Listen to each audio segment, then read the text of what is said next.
باسم لەوە کرد کە لە خزمەتانام لەگەڵ باسی ئەم زنجیرە بیرخستنەوانە کە دەربارەی شکستی کوردایەتی و وردبوون و وردوخاشبوونی ئەو غولوی قەومیەی کە پارتی یەکێتی هەڵیان گرتبوو زعیمەکانیان چێن.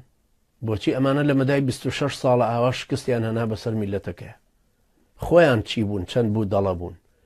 بۆچی ئێستا ئەیان هێنەوە بۆ ئەو خەتەی کە پێی وتران نۆفلای زۆن لە ساڵی 91 کە بەریتانیا و ئەمریکا بڕیاریان لەسەریدا جێشی سەدام حوسێن لەوێ بوەستێنن و سەدام حوسێنیشیان وا لێ کرد ناچاریان کرد کە تیارەی بەسەر ئەو ناوچەیە نەڕوات.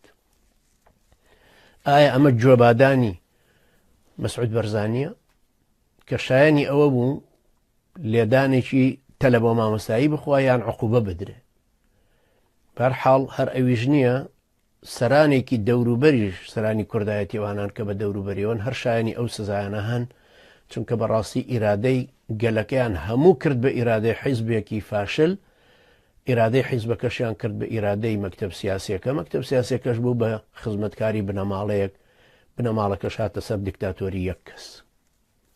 لەولا لە یەکێتیەوە الحەمدلله لە توپەت بوون و خوای گەورە بیانکا بە پەندی زەمانە هەر یەکێ لەو خەتە پڕ ئیجرامیانە کە هەمویان دەستیان سوورە لە خوێنی و خەڵکەیە لە سەرەتای لاوێتی هەر یەکێکیانەوە بەو شێوەیە هێناویانە کە ئێستا خۆیان وەکو مەڕ فەقیر کردووە و پێیان وایە زۆر بیرمەندی گەورن و بەڵام ئیشەکەیان لە دەست چوو.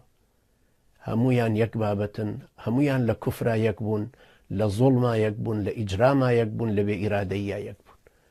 تەرەفی ئەولاش ئومێدەوارم ئینشاڵڵە تەرەفی پارتیش ئەو لە توپەتیە بەخۆیەوە ببینێ ئەو زەلیلیەی کە ئەم پێشەش ڕۆژە ڕووی تێکردوون زیاتر ببێ لە سەریان بۆی ئەقلیان بەشت بشکێ و خەڵکێکی تریش دەرس و تەجروبەیان لێ وەربگرێ.